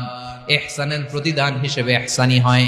বিশ্বনবী সুমামার প্রতি যেমন ইহসান করেছেন, সুমামাও ঠিক তেমন ইহসান ফিরিয়ে দিয়েছে। ঠিক কিনা বলেন? তাহলে এক নম্বরে হচ্ছে আদ, ন্যায় বিচার। দুই নম্বরে সবাই বলেন ইহসান, সদাচরণ। ইহসান দুই ধরনের প্রিয় ভাইরা, ইহসান ফিল ইবাদা, ইহসান ফিল মুআমালা। ইহসান ফিল ইবাদা হচ্ছে একাগ্র অনুভবে ইবাদতে ডুব দেওয়া, এর নাম ইবাদতের ইহসান। সুবহানাল্লাহ পড়ুন। বিশ্বনবী বলেন ইহসান মানে কি জানো নাকি? হাদিসে জিবরিলে সাইয়েদনা জিবরিল আলাইহিস সালাম বিশ্বনবীকে বললেন আখবিরনি আনিল ইহসান। নবী আমাদেরকে বলেন ইহসান মানে কি? বিশ্বনবী বললেন আনতা আবুদাল্লাহা কাআন্নাকা তারাহু ফাইন লাম তাকুন তারাহু ফাইন্নাহু ইয়ারাক। ইহসান মানে হলো এমন ভাবে তুমি আল্লাহর সামনে নিজেকে উজাড় করে ইবাদত করবে, তুমি ভাববে তুমি আল্লাহকে দেখতে পাচ্ছ। আর এটা যদি ভাবা তোমার জন্য কঠিন হয়ে যায়, অন্তত এতটুকু তুমি ভাববা যে আল্লাহ তোমাকে দেখতে পাচ্ছেন। ঠিক কিনা বলেন? ও আমার বীর চট্টলার ভাইয়েরা, কেউ যেটা দেখে না সেটা দেখে কে? এই বিশ্বাস হৃদয়ের মধ্যে আছে? নামাজে যখন দাঁড়ান এই ফিলিংসটা আনা যাবে? এসা পর্যন্ত যে আমরা হায়াত পাবো কোনো গ্যারান্টি আছে? সবাই আওয়াজ করে বলেন গ্যারান্টি আছে? গ্যারান্টি নাই। এজন্য বিষ্ণু ইসলাম বলেছে এমন ভাবে নামাজে দাঁড়াও, ইবাদত করো, মনে করো হতে পারে এটাই আমার জীবনের শেষ নামাজ। পারফর্ম দ্য সালাহ as if this is your last and final prayer. এমন ভাবে সালাতে দাঁড়াও, ভাবো হতে পারে এটাই তোমার জীবনের শেষ নামাজ। এমন ভাবে নামাজে দাঁড়াও, ভাবো এটাই শেষ নামাজ। তাহলে নামাজে একাগ্রতা বাড়ায় দিবে কে? ফলে ইবাদতের ইহসান আমাদের অর্জিত হবে। আর মুআমালাতে ইহসান হলো, বিশ্বনবী বলেন ইন্নাল্লাহা তাবারাকা ওয়া তাআলা কাতাবাল ইহসানা আলা কুল্লি শাই ফাইদা কাতালতুম ফাআহসিনুল কিতলা ওয়া ইযা যাবাহতুম ফাআহসিনুয যাবহা ওয়ালিউহিদ্দা আহাদুকুম শাফরাতাহু ওয়ালিউরিহ যাবিহাতাহু। ইহসান দুই ধরনের, আওয়াজ করে বলতে হবে কয় ধরনের? একটা হচ্ছে ইহসান ফিল ইবাদা, ইবাদতে ইহসান। ইবাদতে ইহসান কি? একাগ্র অনুভব দিয়ে ইবাদত করা, মন প্রাণ দিয়ে ইবাদত করা। আর মুআমালাতে ইহসান কি? সব কাজে, দৈনন্দিন কাজে, কর্মে, সামাজিক অ্যাক্টিভিটিতে কোমলতা প্রদর্শন করা, অনুগ্রহের সাথে সবকিছু করা। আল্লাহ তাআলা ইন্নাল্লাহা তাবারাকা ওয়া তাআলা কাতাবাল ইহসানা আলা কুল্লি শাই, তিনি সবকিছুর ব্যাপারে ইহসানকে আবশ্যক করেছেন। সবকিছু, মুমিনের সব কাজে ইহসানের পরশ থাকবে। ওয়া ইযা কাতালতুম ফাহসিনুল কিতলা, বিষ্ণুই বলেন তুমি যখন কাউকে হত্যা করো ইহসানের সাথে করো। সুবহানাল্লাহ পড়বেন না? যখন হত্যা করো তখনও ইহসানের সাথে। আচ্ছা হত্যা করবো আবার ইহসান আসবে করতে, করে তো মেরেই ফেলবো আমি। আল্লাহ, ও ভাই একজন খুন করেছে, খুনি, রাষ্ট্রীয় আইনে তার শাস্তি হয়েছে ডেথ পেনাল্টি, মৃত্যুদণ্ড। এখন মৃত্যুদণ্ড দেখে আপনি যেমনি মন চায় তেমনি মারবেন লোকটারে? ওর নাক কেটে ফেলতে পারবেন? ওর কান কাটতে পারবেন? ওর চোখ উপড়ে ফেলতে পারবেন আপনি? যেমন মন চায় তার অঙ্গহানি করা যাবে না। ইহসানের সাথে তাকে হত্যা করো। সুবহানাল্লাহ, this is Islam, this is the true essence of Islam. ওয়া ইযা যাবাহতুম ফাহসিনু যাবহা, যখন জবাই করবে তখনও ইহসানের সাথে জবাই করবে। করব জবাই, ওইখানেও নাকি ইহসান। আচ্ছা কুরবানির দিন আমরা পশুগুলোরে কি করি বলেন? সবাই আওয়াজ করে জবাই। জবাই মানে তো এটারে মেরেই ফেলতেছি, একটু পরে তো টুকরো টুকরো করে গোশতগুলো খাবো, এটা তো খাবো, এটা তো মেরেই ফেলবে। বিষ্ণু বলে না, জবাইয়ের মধ্যেও মুমিনের জবের ভেতরেও ইহসানের পরশ থাকা চাই। যখন জবাই করবে প্রাণীটাকে হাত পা টাইট করে বেঁধে নাও, ছুরিটাকে শার্পেন করে নাও, ধারালো করে নাও, যাতে অল্প সময়ে জবাইটা হয়ে যায়, প্রাণীটা যাতে কম কষ্ট পায়। সুবহানাল্লাহ পড়ে। দিস ইজ কল্ড ইহসান। আল্লাহ তাআলা যেমনি আদলের আদেশ করেছেন, ন্যায় বিচার, জাস্টিস এনশিওর করতে বলেছেন, সমাজে ইহসানের ব্যবহার, ইহসানের অনুশীলন তিনি করতে বলেছেন। এজন্য মুমিনের প্রতিটি কাজে, আমার চট্টগ্রামের ভাইয়েরা আমার দিকে তাকান, খেয়াল করে শুনুন, মুমিন জীবনের প্রতিটি কাজে ইহসানের পরশ থাকা চাই। আমরা যেন আমাদের পরিবারের প্রতি ইহসান করি, আমরা যেন আমাদের কর্মচারীদের প্রতি ইহসান করি, আমরা যেন আমাদের কলিগদের প্রতি ইহসান করি, আমরা যেন আমাদের ভাইদের প্রতি ইহসান করি। মুমিন জীবনের প্রতি কাজে ইহসানের পরশ থাকার দরকার আছে না নাই? কথা বুঝতে পেরেছেন? তাহলে আল্লাহ তাআলার তিনটা আদেশ ছিল, কয়টা গেল? প্রথমে কি ছিল? আদল। 2 নম্বরে, 3 নম্বরে রব্বুল আলামিন বললেন ওয়া ইতাইদিল কুরবা, নিকটাত্মীয়দেরকে দান করো। নিকট আত্মীয়দেরকে দাও, যারা তোমাদের ব্লাড কানেকশনের আত্মীয় তাদেরকে তোমরা দাও। এখানে জেনারেলি বললেন দাও, কি দিব সেটা তিনি এখানে বলেন নাই, সেটা তিনি সূরাতুল ইসরার মধ্যে বলেছেন। আল্লাহ বলেন ওয়া আতিদাল কুরবা হাক্কাহ, নিকট আত্মীয়দেরকে তাদের অধিকার, তাদের প্রাপ্য তোমরা বুঝিয়ে দাও।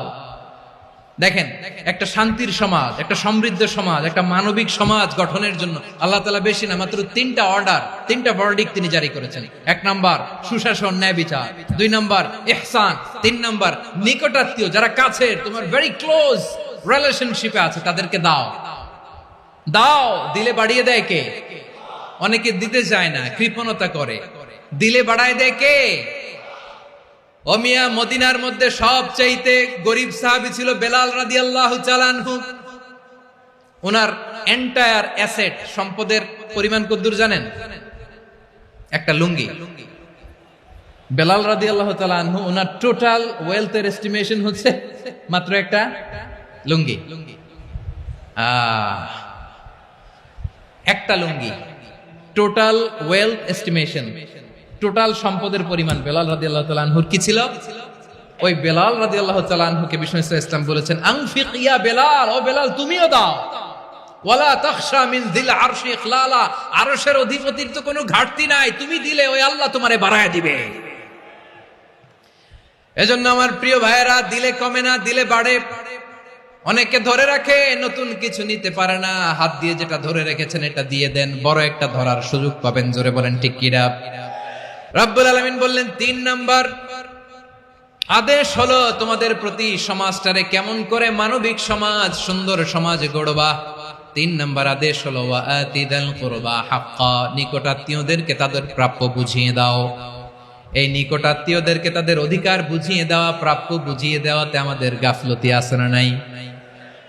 অনেকে দেখবেন অনেক আল্লাহওয়ালা, তাহাজ্জুদ গুজার, সেজদা দিতে দিতে কপালে কালো দাগ ফেলে দিছে, সে তার বোনের হকটা আদায় করে নাই, আছে না নাই?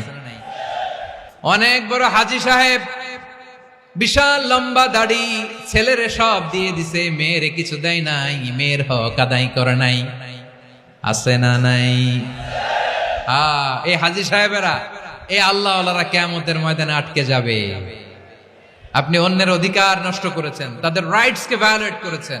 এজন্য আল্লাহ তাআলা বলেন, কারো অধিকার যদি কেউ নষ্ট করে, ওই সমাজটা মানবিক সমাজ কঠিনকালেও হতে পারে না। এজন্য 3 নম্বর আল্লাহ বললেন ওয়া ইতাইদিল কুরবা, নিকটাত্মীয়দেরকে দাও। কি দিবা? তাদের অধিকার দিয়ে দাও। বোনের অধিকার বুঝিয়ে দাও, মেয়ের অধিকার বুঝিয়ে দাও, ফুফুর অধিকার বুঝিয়ে দাও। দেখবেন অনেক মায়েরা ছেলের পাতে মুরগির রান দেয়, মেয়ের পাতে দেয় মুরগির ঠ্যাং। তো মেয়ের কি মুরগির রান খেতে মনে যায় না? মনে যায় না? এমনটা করা যাবে না। নিকটাত্মীয়দেরকে অধিকার দিয়ে দাও, নিকটাত্মীয়ের সাথে সুসম্পর্ক রাখো। আদেশটা কার? এজন্য প্রিয় ভাইয়েরা, জীবনে যদি বারাকা অর্জন করতে চান, নিকটাত্মীয়দের সাথে সুসম্পর্ক রাখতে হবে, তাদের জন্য উপহার পাঠাতে হবে। বিশ্বনবী বলেন লা ইয়াদখুলুল জান্নাতা কাতে, যে ব্যক্তি আত্মীয়তার সম্পর্ককে ছিন্ন করে দেয়, সে কঠিনকালেও আল্লাহর জান্নাতে ঢুকবে না। আপনি কি এটারে সহজ হাদিস মনে করছেন? এটা সহজ কথা? আপনি ভাবছেন আপনার নামাজ আপনারে বাঁচাতে পারবে, আপনার রোজা বাঁচাতে পারবে, আপনার তাহাজ্জুদ আপনারে বাঁচাতে পারবে? অধিকার নষ্ট করলে কিছুই আপনারে বাঁচাতে পারবে না।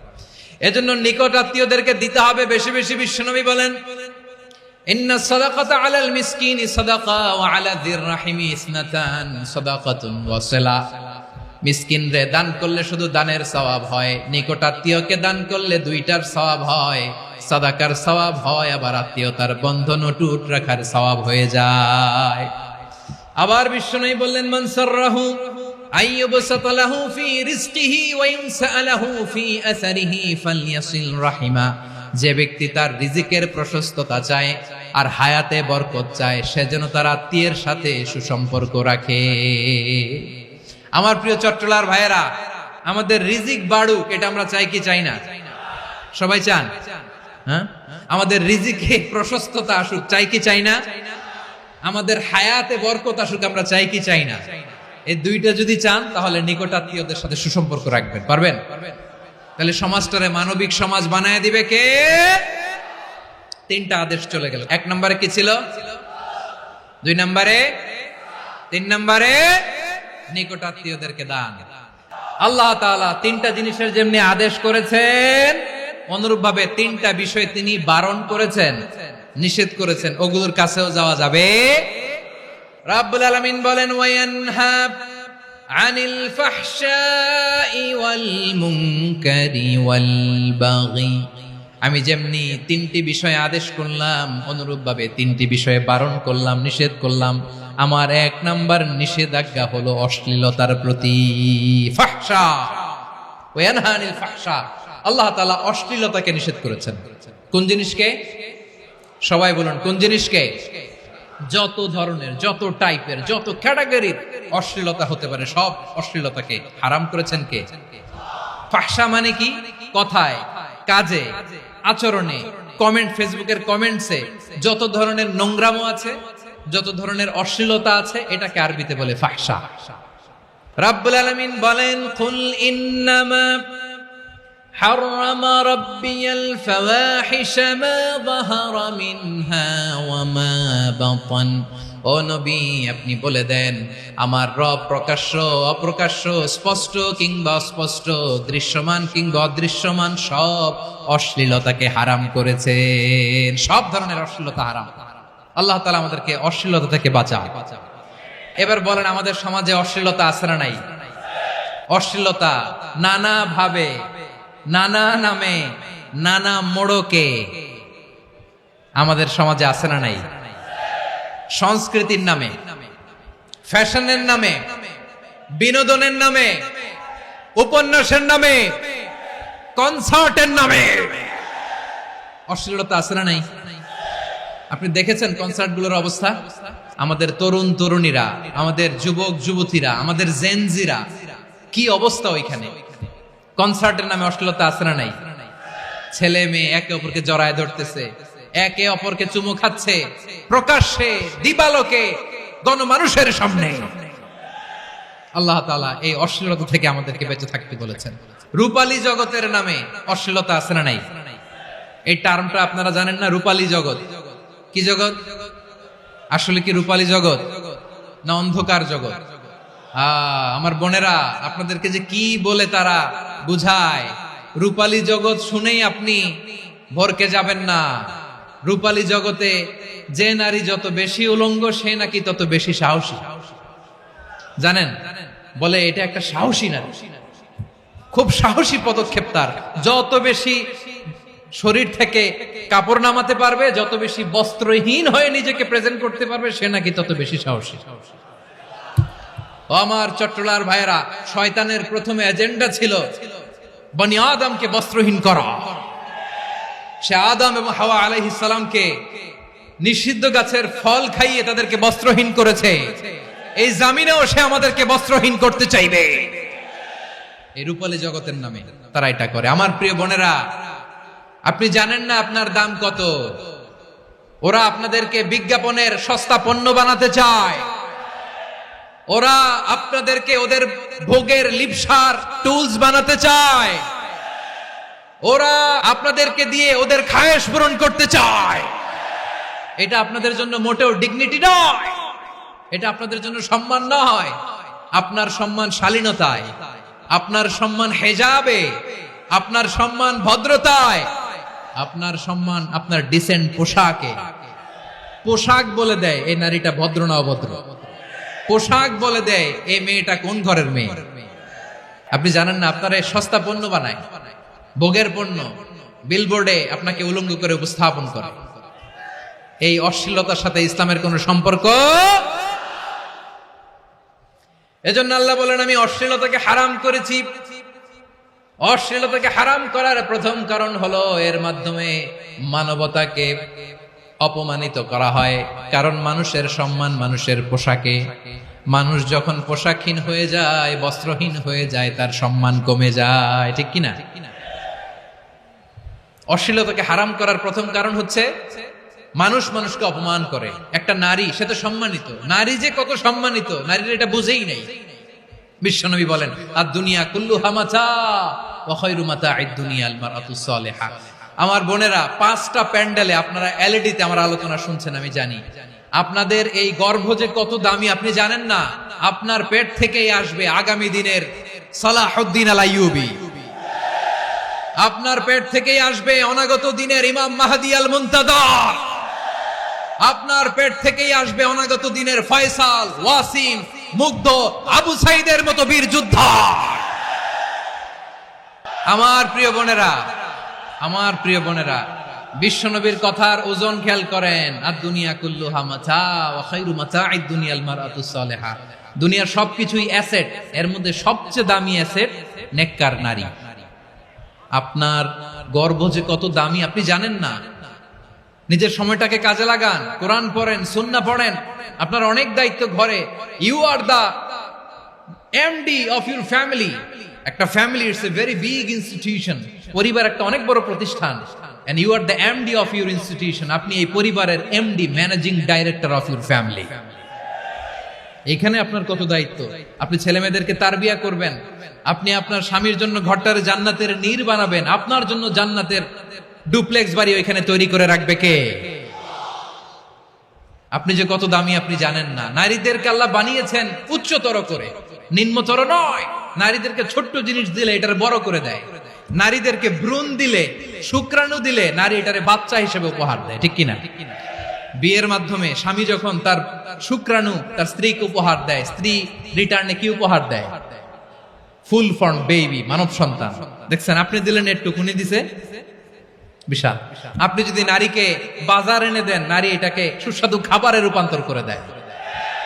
আপনি তাকে একটা মুচকি হাসি দিয়ে দেন, সে তার কলিজা দিয়ে দেয়। কিন্তু যদি আপনি তার মনে কষ্ট দেন, সে আপনার জীবনকে জাহান্নাম বানায়া দেয়। নারীর মন বুঝতে পারলে নেয়ামত, বুঝতে না পারলে কিয়ামত। আমার প্রিয় বোনেরা, আপনি যে কত দামি আপনি জানেন না। অনেক দামি আপনি। আপনাদেরকে যেন ভোগের সস্তা পণ্য বানাতে না পারে, আপনাদেরকে সচেতন থাকতে হবে। তাহলে কেন আল্লাহ তাআলা এই ফাহশা, অশ্লীলতাকে হারাম করলেন? 1 নাম্বার, এতে হিউম্যান ডিগনিটি কমে। 2 নাম্বার, এতে মানুষের অধিকার নষ্ট হয়। আপনি বিয়ে করেছেন, এরে পরকিয়া করেন, ওর সাথে এরকম আছে না নাই? স্ত্রীর অধিকার নষ্ট করেছেন। আপনি বিবাহ সম্পর্কে আবদ্ধ হয়েছেন তার সাথে, আপনি পরকিয়া করেন ওই ছেলের সাথে, আপনি আপনার হাজবেন্ডের সাথে বিট্রে করেছেন। এজন্য আল্লাহ অশ্লীলতাকে হারাম করেছেন। অশ্লীলতাকে হারাম করার আরেকটা কারণ হচ্ছে আল্লাহ তাআলা এই হিউম্যান জেনারেশনকে এটাকে প্রিজার্ভ করতে চায়। হিফজুন নাসল, এটা মাকাসিদুশ শরিয়ার অনেক গুরুত্বপূর্ণ একটা মাকাসিদ, অনেক গুরুত্বপূর্ণ। আপনার নাসল, আপনার জেনারেশনকে সংরক্ষণ করা। এই যে আসতেছে ফেব্রুয়ারি, কত ফেব্রুয়ারি জানো? এটা কি বিশ্ব ভালোবাসা দিবস? হ্যাঁ, কি দিবস? এই বিশ্ব ভালোবাসা দিবসের সাথে মুসলমানদের কোনো সম্পর্ক নাই। আমার প্রিয় ভাইরা, এই যে আপনি অবৈধ সম্পর্কে জড়ালেন, কেন আল্লাহ অশ্লীলতাকে হারাম করেছে দেখেন। বলতেছিলাম যে এটা আপনার নাসল, আপনার জেনারেশন, আপনার লিনিয়েজ, আপনার বংশকে প্রিজার্ভ করা। কে কার বাবা, কে কার মা, বাবা মা জানা, প্রজন্মকে প্রিজার্ভ করা, এটা ইসলাম ওয়াজিব করে দিয়েছে। এই যে অবৈধ সম্পর্কের কারণে, বিশ্ব বেহায়া দিবসের কারণে, এগুলোর আউটকাম, আউটপুট হিসেবে মাঝে মাঝে ঢাকা মেডিকেলের ডাস্টবিনে নবজাতকের বাচ্চার কান্নার আওয়াজ শুনতে পাওয়া যায়। চট্টগ্রাম মেডিকেলের ডাস্টবিনে নবজাতকের কান্না শুনতে পাওয়া যায়। বীর চট্টলার মুসলমানেরা বুঝতে পারলে আওয়াজ করে বলেন, এই যে চট্টগ্রাম মেডিকেলে যে নবজাতকটা পাওয়া গেল, ওর বাবাকে আমাকে বলেন, ওর মাকে, ও কোন ফ্যামিলির সন্তান কেউ জানে? আপনি হিউম্যান ডিগনিটিকে অপমান করেছেন না? আপনি তার ভবিষ্যৎকে অন্ধকার করেছেন না? আপনি তার লিনিয়েজকে প্রশ্নবিদ্ধ করে দিয়েছেন না? এই জন্য আল্লাহ তাআলা অশ্লীলতাকে আমাদের জন্য হারাম করে দিয়েছেন। পড়েন সুবহানাল্লাহ। এই জন্য রাব্বুল আলামিন বলেন, কুল ইন্নামা حرم ربي الفواحش ما ظهر منها وما بطن। প্রকাশ্য সব অশ্লীলতাকে হারাম ঘোষণা করে দিয়েছে কে? আবার দুনিয়ার বুকে যারা অশ্লীলতার প্রসার করে তাদের জন্য শাস্তি মজুদ রেখেছে কে? রব্বুল আলামিন বলেন, ইন্নাল্লাযীনা ইউহিব্বুনা আন তাশিআল ফাহিশাতু ফিল্লাযীনা আমানু লাহুম আযাবুন আলীমুন ফিদ দুনিয়া ওয়াল আখিরাতি ওয়াল্লাহু ইয়ালামু ওয়া আনতুম লা তা'লামুন। নিশ্চয়ই যারা বিশ্বাসীদের মাঝে অশ্লীলতার প্রচার প্রসার করতে চায় তাদের জন্য আমি মর্মন্তুদ শাস্তি প্রস্তুত করে রেখেছি, দুনিয়াতেও রেখেছি, আখিরাতেও রেখেছি। ঘোষণাটা কার? যারা এই নাটকের নামে, সিনেমার নামে, রূপালী জগতের নামে, মুভির নামে, ওটিটি প্ল্যাটফর্মের নামে আমার সমাজে অশ্লীলতা ছড়াতে চায়, তাদের জন্য কঠিন মর্মন্তুদ শাস্তি মজুদ রেখে দিয়েছে কে? ও আমার বোনেরা, এখনো আপনি জাগবেন না? এখনো আপনার চিন্তার দুয়ারে এখনো নাড়া পড়ে নাই? ওরা আপনাকে উলঙ্গ বানাতে চায়, ওরা আপনাকে আইটেম গার্ল বানাতে চায়। এজন্য ইসলাম অশ্লীলতাকে হারাম করেছে। হারাম। ইসলাম বলেছে যোজন যোজন দূরে থাকো, ওরা বলে না কাছে আসো, কাছে আসার গল্প, ক্লোজ আপ ওয়ান, কাছে আসার গল্প আছে না নাই? তাহলে অশ্লীলতার সাথে আমাদের কোনো সম্পর্ক? সবাই বলতে পারেননি, আওয়াজ করে বলুন, অশ্লীলতার সাথে আমাদের কোনো সম্পর্ক? আমরা এই সমস্ত ক্লোজ আপ ওয়ান, কাছে আসার গল্পের প্রোগ্রামে যাব? আমরা কোন ধরনের অশ্লীল কন্টেন্ট সোশ্যাল মিডিয়ায়, টিভিতে দেখব? কি যুগ যে আমরা কাটাচ্ছি আপনি কল্পনা করতে পারবেন না। পর্ন ইন্ডাস্ট্রি, নারী পুরুষের বস্ত্রহীন যুগল দৃশ্য, এটাকে দিয়ে ওরা কোটি ডলারের ইন্ডাস্ট্রি বানিয়েছে। পুরো মানব ইতিহাসে এরকম জঘন্য সময় মানব ইতিহাস পার করে নাই।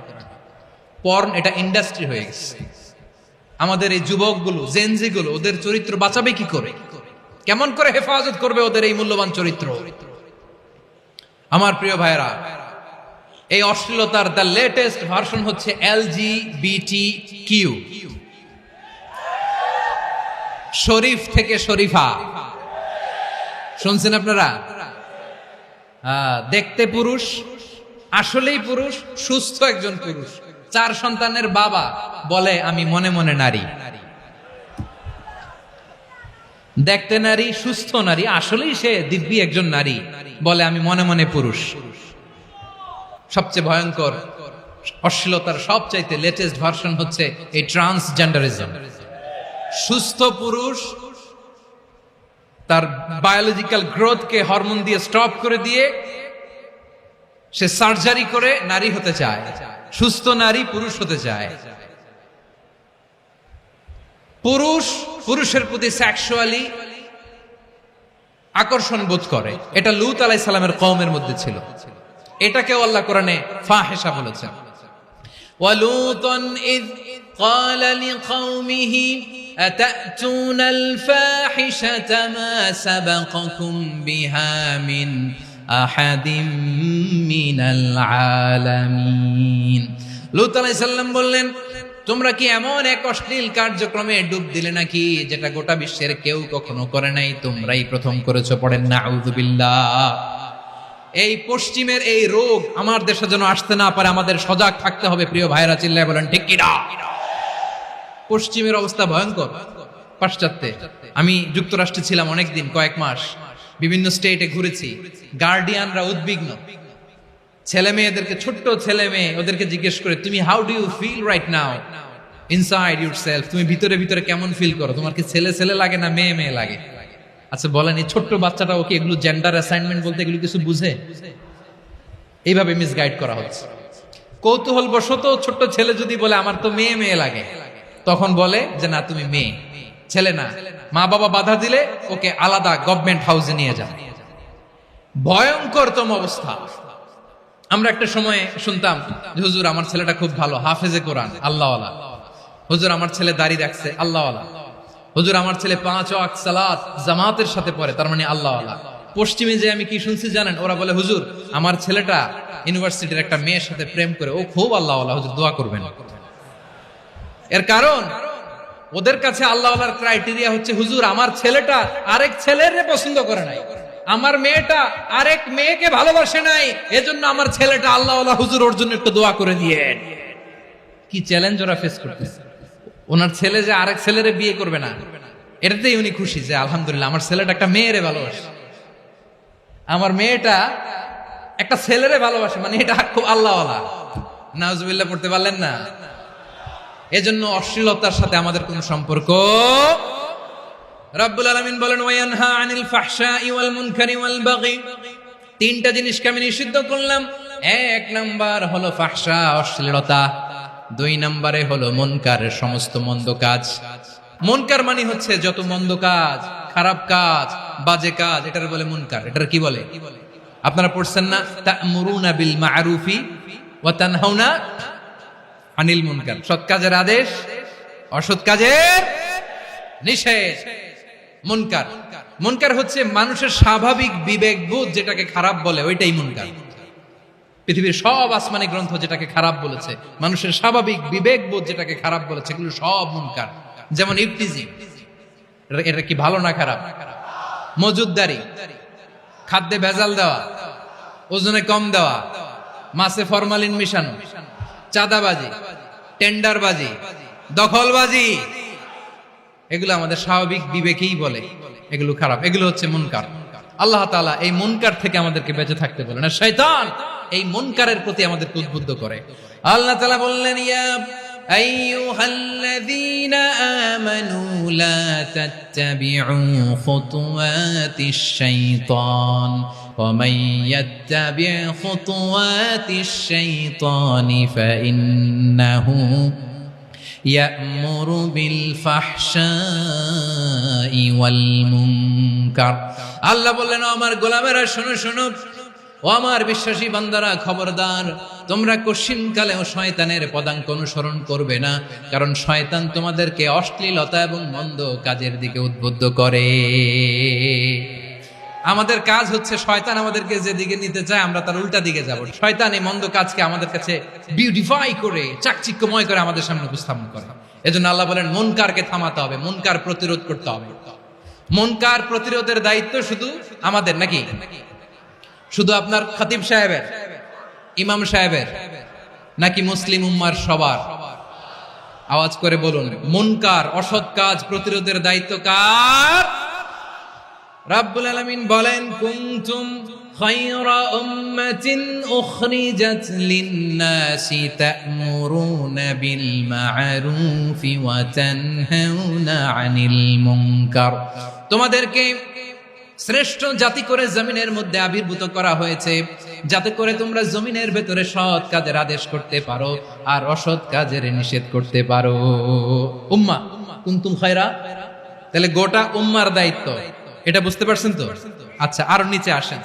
এরপরে আল্লাহ বললেন, শুধু উম্মা না, এই জমিনের রাজত্ব আমি যাদের হাতে দেই, এই জমিনের মালিক আমি যাদেরকে বানিয়ে দেই, যাদেরকে আমি সরকারের দায়িত্ব দেই, তাদেরকেও মুনকার প্রতিরোধের দায়িত্ব দিয়েছে কে? আল্লাহ বলেন, যারা ক্ষমতার মসনদে বসেছে তাদেরকে 4 দফা কর্মসূচি আমি আল্লাহ দিলাম। আওয়াজ করে বলেন, কয় দফা? আল্লাহ বলেন, আল্লাযীনা ইম্মাক্কান্নাহুম ফিল আরদি আকামুস সালাতা ওয়া আতাউয যাকাতা ওয়া আমারু বিল মা'রুফি ওয়া নাহাউ আনিল মুনকার ওয়ালিল্লাহি আকিবাতুল উমুর। যারা এই জমিনের উত্তরাধিকার হয়েছে তারা 4 দফা কর্মসূচি নিয়ে সামনে আগাবা। সালাত কায়েম করবা, যাকাত আদায় করবা, সৎ কাজের আদেশ দিবা, অসৎ কাজ থেকে মুনকার প্রতিরোধ করবা। আদেশটা কার? আমার প্রিয় চট্টলার ভাইরা, পুরো উম্মার দায়িত্ব মুনকার প্রতিরোধ করা, সরকার প্রধানের দায়িত্ব মুনকার প্রতিরোধ করা। এরপর আল্লাহ বলেন, প্রতিটা ফ্যামিলির যিনি প্রধান, সিইও, বাবা, প্রত্যেক বাবারও দায়িত্ব এই মুনকার প্রতিরোধ করা। আওয়াজ করে বলেন ঠিক কি না? যেমনটি সাইয়েদনা লোকমান আলাইহিস সালাম ওনার কলিজার টুকরা সন্তানকে আদেশ করেছেন, ইয়া বুনাইয়া আকিমিস সালাতা ওয়া'মুর বিল মা'রুফি ওয়ানহা আনিল মুনকার। পড়েন সুবহানাল্লাহ। বাবা ছেলেকে সবক দিচ্ছে, লোকমান আলাইহিস সালাম ছেলেকে বলতেছে, ওরে আমার কলিজার টুকরা সন্তান, ওরে আমার বাছা, নামাজ কায়েম করবা, সৎ কাজের আদেশ দিবা, আর মুনকার প্রতিরোধ করবা, অসৎ কাজ, সমাজ থেকে খারাপ কাজকে ঝেঁটে বিদায় করে দিবা। তাহলে দেখেন আমি স্টেপ বাই স্টেপ নামলাম। পুরা উম্মার দায়িত্ব, জমিনের উত্তরাধিকারী আল্লাহ যাদেরকে বানিয়েছেন সরকার, তাদের দায়িত্ব, প্রতিটি ফ্যামিলির প্রধানের দায়িত্ব, এরপরে বিশ্বনবী বলেন সচেতন প্রতিটি মুসলিমের দায়িত্ব সমাজ থেকে মুনকারকে উৎখাত করা। বিশ্বনবী বলেছেন মান রাআ মিনকুম মুনকারান ফালিয়ুগাইয়িরহু বিয়াদিহি ফাইন লাম ইয়াসতাতি ফাবিলিসানিহি ওয়া ইন লাম ইয়াসতাতি ফাবিকলবিহি ওয়া যালিকা আযআফুল ঈমান। সমাজে যে মুনকার দেখবে, খারাপ কাজ দেখবে, সে যেন হাত দিয়ে সেটাকে থামায়। আমার প্রিয় ভাইরা, না থামালে আমরাই ডুববো শেষমেশ। আমাদের বাঁচার জন্য হইলেও থামাইতে হবে। রব্বুল আলামিন বলেন ওয়াত্তাকু ফিতনাতাল লা তুসিবান্নাল্লাযীনা যালামু মিনকুম খাসসা। ও আমার গোলামেরা, ওই আযাবকে ভয় করো যে আযাব যখন আমি জমিনের বুকে পাঠাই শুধু জালেমদেরকেই মারি না, আলেমদেরকেও মারি। আযাব যখন আসে তখন শুধু জালিমই মরে না, আলেমও মরে। জানেন মুসা আলাইহিস সালামের পায়ে একবার লাল পিঁপড়া, তো উনি রেগে মেগে পাশি দেখে লাল পিঁপড়ার বাসা, পা দিয়ে ডলে মুছে সবগুলো পিঁপড়া মেরে ফেলছে। এই ঘটনাটা আল্লাহ ঘটিয়েছেন এজন্য মুসা আলাইহিস সালাম ছিলেন কালিমুল্লাহ, সরাসরি আল্লাহর সাথে কথা বলতেন। তিনি আল্লাহকে জিজ্ঞেস করেছিলেন, আল্লাহ তুমি যখন কোন জনপদে আযাব পাঠাও, শাস্তি দাও, ওখানকার শুধু জালেমরাই তো মরে না, ভালো মানুষগুলাও মরে, তো আযাব দিবা মুশরিকদের উপর দিবা, অবাধ্যদের উপর দিবা, ভালো মানুষগুলারে মারো কেন? আল্লাহ বললেন, মুসা তোমার যে কামড় দিছিল পায়ের মধ্যে পিঁপড়া, কয়টা পিঁপড়া? একটা পিঁপড়া, তো সবগুলারে মারলা কেন? রেগে মেগে পুরো পিঁপড়ার বাসা ভেঙে মেসাকার করলা কেন?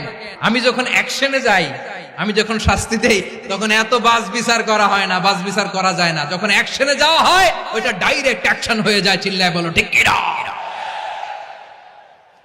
এজন্য আমাদের বাঁচার জন্য হলেও এই পাপ থামাতে হবে, এই শয়তানের অট্টহাসি থামাতে হবে, অন্যায় অপরাধ সমাজ থেকে আমাদের থামাতে হবে। কারণ আযাব আসলে ওরাও মরবে, আমরাও মরব।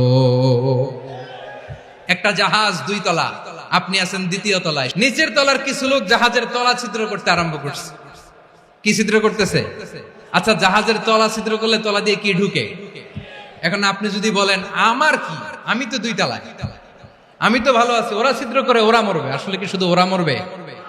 তলা দিয়ে যখন পানি ঢুকবে, জাহাজ ঢুকলে আপনিও মরবেন। এজন্য নিজে মরার আগে ওই পাগলগুলোর নিচতলায় যে থামাতে হবে। চিল্লায় বলেন ঠিক কি না? এজন্য আল্লাহ বললেন মুনকার প্রতিরোধের দায়িত্ব সমাজের টপ টু বটম সবার। এজন্য মুনকার প্রতিরোধ করার দরকার আছে না নাই? সমাজে এই যে ইফতিজিং হয়, আপনার বোনের বয়সী একটা মেয়েকে কিছু বখাটে টিটকারি করে, এই বলে সেই বলে, নোংরা কথা বলে, রাস্তায় দেখেও আপনি পাশ দিয়ে না দেখার মতো চলে যান কেন? আপনি দাঁড়ান না কেন? আপনি দাঁড়ালেই তো থেমে যাবে, কারণ সত্যের যে শক্তি তার সামনে মিথ্যা মুখ থুবড়ে পড়ে। আপনার সামনে ও কিছুই না, নাথিং। আপনি দাঁড়ান, ওকে প্রশ্ন করেন যে আমার বোনকে তুমি ডিস্টার্ব করো কেন? আপনাকে দেখে আরো 5 জন দাঁড়াবে, 5 জনকে দেখে আরো 10 জন দাঁড়াবে। আমাদের নীরবতা আর আমাদের নিশ্চুপ থাকাই জালিমদেরকে আরো শক্তিশালী জালিম বানিয়েছে। এজন্য মুনকার প্রতিরোধের দায়িত্ব আমাদের সবার। টেন্ডারবাজি, চাঁদাবাজি, দুর্নীতি, অপরাধ, দখলদারিত্ব, মজুদদারি, এগুলো সবকিছু একসাথে প্রতিরোধ করতে হবে। ঠিক কিনা বলেন? একটা মানবিক সমাজ যদি চাই, প্রতিরোধ করতে হবে। প্রিয় ভাইয়েরা, আল্লাহর শপথ নিয়ে বলি, এই নাসিহাত গুলো সবার জন্য, সব দলের জন্য, সব মতের মানুষের জন্য। আমরা কোনো দলের প্রতি মানুষকে ডাকি না, আমরা ডাকি ইসলামের দিকে। সব দলের, সব মতের, সব মানুষদেরকে আমরা আহ্বান জানাই, আসুন আমরা একটা সুন্দর সমাজ বিনির্মাণ করি। এই যে নতুন বাংলাদেশের এক সুযোগ এসেছে, আর জীবনে হয়তো আসবে না, সামনের 100 বছর এই সময় আসবে না। আসুন দেশটাকে আমরা সাজাই, আসুন আমরা দুর্নীতি বন্ধ করি, আসুন আমরা চাঁদাবাজি বন্ধ করি, আসুন আমরা দখলদারিত্ব বন্ধ করি, আসুন আমরা এক দল আরেক দলকে নিশ্চিহ্ন করার যে রাজনীতি, এটা বন্ধ করি। সব দলের প্রতি আমার আহ্বান, আমরা চাঁদাবাজ মুক্ত বাংলাদেশ চাই, জুলুম মুক্ত বাংলাদেশ চাই, ফ্যাসিজম মুক্ত বাংলাদেশ চাই, গুণ খুন খারাপি মুক্ত বাংলাদেশ চাই। আমরা নতুন ভোরের বাংলাদেশ চাই। ওই বাংলাদেশ পাওয়ার জন্য মুনকার প্রতিরোধে, অন্যায় প্রতিরোধে যদি বাঘের বাচ্চার মতো, আবু সাইদের মতো দুই হাত উঁচু করে বুককে টান টান করে প্রসারিত করে দাঁড়াতে হয়, রাজি আছো মুসলমান? রাব্বুল আলামিন বলেন, ওয়ায়ানহা আনিল ফাহশাই ওয়াল মুনকারি ওয়াল বাগি ইয়াইদুকুম লাআল্লাকুম তাযাক্কারুন। আল্লাহ বললেন, আমি অশ্লীলতাকে নিষেধ করি, আমি সব ধরনের মন্দ কাজকে নিষিদ্ধ করি, সব শেষে আমি সীমা লঙ্ঘনকে তোমাদের জন্য নিষিদ্ধ করি। নিষিদ্ধ করেছেন কয়টা জিনিস? 1 নম্বরে অশ্লীলতা, 2 নম্বরে মুনকার তথা সব মন্দ কাজ, 3 নম্বরে আল বাগি সীমা লঙ্ঘন, ক্রসিং দ্য লিমিট। সীমা লঙ্ঘন করা ভালো না। We all should know our limits. চিল্লায় বলেন ঠিক কিনা?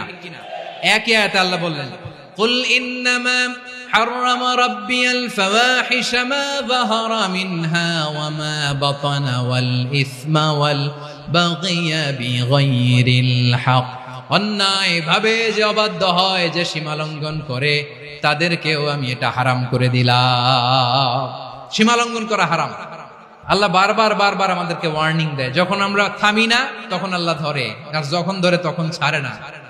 ধরে ধরে ধরে না, ধরলে আল্লাহ। ফেরাউনকে কিন্তু হুট করে ধরে নাই, আপনারা জানেন 9 বার ওয়ার্নিং দিয়েছে। ফেরাউনকে আল্লাহ তাআলা ওয়ার্নিং দিয়েছিল কয়বার? রাব্বুল আলামিন বলেন, ওয়ালাকাদ আতাইনা মূসা 9 আয়াতিন বাইয়িনাত। 9টা মুআজিজা দেখিয়েছি। 1 2 3 বারবার এইভাবে রিমাইন্ডার, ওইভাবে রিমাইন্ডার, এইভাবে নসিহত, ওইভাবে দাওয়া। ফাকুলা লাহু কাওলান লাইয়িনা, নরম করে বলো, সফট করে বলো, যত ওয়ে হতে পারে দাওয়া মেথডোলজি। মুসা আলাইহিস সালামের সব অ্যাপ্লাই শেষ। 10ম বারে যে আল্লাহ ধরছে, 10ম বারে যে ধরেছে। এজন্য আল্লাহ বলেন, আমি সীমা লঙ্ঘনকে পছন্দ করি না। কোরআনের অন্য আয়াতে বাগীকে বলা হয়েছে আল ইতিদা। সীমা লঙ্ঘন যারা করে তাদেরকে আল্লাহ বলেছেন মুতাদিন। وقاتلوا في سبيل الله الذين يقاتلونكم ولا تعتدوا إن الله لا يحب المعتدين। আমি সীমা লঙ্ঘনকারীদেরকে কোশ্চিন কালেও পছন্দ করি না। আমরা যেন সীমা লঙ্ঘন না করি, রাজি আছেন তো? যে কোনো ক্ষেত্রে ইবাদতে যেন সীমা লঙ্ঘন না করি। অনেকে আমরা ইবাদতে সীমা লঙ্ঘন করে ফেলি। বিশ্বনবী সাল্লাল্লাহু আলাইহি ওয়াসাল্লাম যেটা শিখিয়েছেন, এর বাইরে যে অতিরিক্ত বুজুর্গ হতে চায়, এরকম আছে না নাই?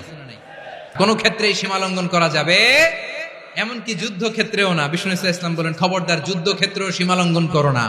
কি সুন্দর ইসলাম আমরা পেয়েছি। বিশ্বনবী বলেন, খবরদার যুদ্ধের ময়দানে কোনো নারীর গায়ে হাত তোলো না, কোনো শিশুর গায়ে হাত তোলো না, কোনো গবাদি পশু হত্যা করো না, কোন শস্য ক্ষেত্র ধ্বংস করো না, ইবাদতরত অন্য ধর্মের কোন সন্ন্যাসীর গায়ে হাত তুলো না। বলেন সুবহানাল্লাহ।